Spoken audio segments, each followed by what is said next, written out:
आप सभी को प्रभु यीशु मसीह के मधुर और प्यारे नाम में जय मसीह की। आप सबका स्वागत है हमारे यूट्यूब चैनल ख्रिस्टवानी चर्च में।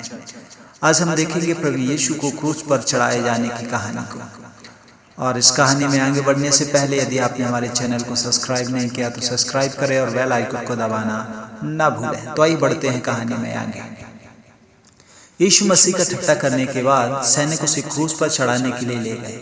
उन्होंने उस क्रूस को उसी से उठवाया जिस पर उसे मारना था। वे सैनिक यीशु को उस स्थान पर ले गए जो खोपड़ी कहलाता है और उसके हाथों और पैरों को क्रूस पर ठोक दिया। परंतु यीशु ने कहा, हे पिता, इन्हें क्षमा कर, क्योंकि ये नहीं जानते कि ये क्या कर रहे हैं। उन्होंने एक तख्ती को भी उसके सिर के ऊपर टांग दिया। उस पर लिख दिया, यहूदियों का राजा। पिलातुस ने उनसे यही लिखने के लिए कहा था। तब सैनिकों ने यीशु के कपड़ों के लिए चिट्ठियां डाली। जब उन्होंने ऐसा किया तो उन्होंने उस भविष्यवाणी को पूरा किया जो कहती थी, उन्होंने मेरे वस्त्रों को आपस में बांट लिया और कपड़ों के लिए चिट्ठियां डाली। वहां पर दो डाकू भी थे जिनको सैनिकों ने उसी समय क्रूस पर चढ़ाया था। उन्होंने उनको यीशु की दोनों तरफ रखा। उनमें से एक डाकू ने यीशु का मजाक बनाया और बहुत खिल्ली उड़ाई, परंतु दूसरे ने कहा, क्या तू नहीं डरता कि परमेश्वर तुझे दंड दे रहा है? हम बहुत से बुरे कामों को करने के दोषी हैं, परंतु यह मनुष्य जो है निर्दोष है। फिर उसने यीशु से कहा, जब तू अपने राज्य में आए तो कृपया मुझे याद रखना। यीशु ने जवाब दिया, आज ही तू मेरे साथ स्वर्गलोक में होगा।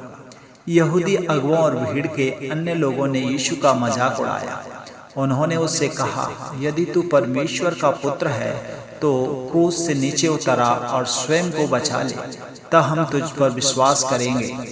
तब उस संपूर्ण देश का आकाश पूरी तरह से काला हो गया।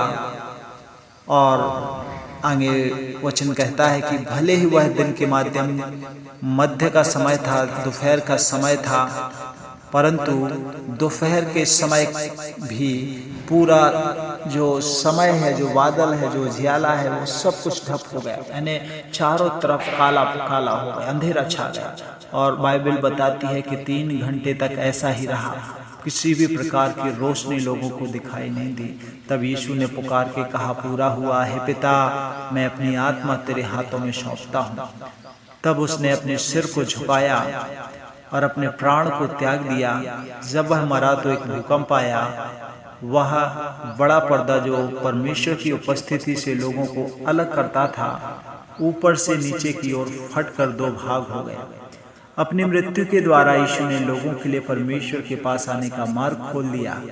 जब यीशु की निगरानी करने वाले एक सैनिक ने जो कुछ हुआ था यह सब देखा तो उसने कहा, निश्चित रूप से यह मनुष्य निर्दोष था, यह परमेश्वर का पुत्र था। तब यूसुफ और निकोदेमुस नाम के 2 यहूदी अगुवे आए। वे विश्वास करते थे कि यीशु ही मसीह था।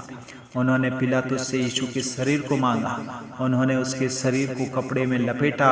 तब वे उसे एक चट्टान में से काट कर बनाई गई कब्र में ले गए और उसके भीतर रख दिया। तब उन्होंने उस कब्र के द्वार को बंद करने के लिए एक बड़ी पत्थर को लुढ़का दिया। तो यह थे प्रभु यीशु मसीह को क्रूस पर चढ़ाए जाने की कहानी।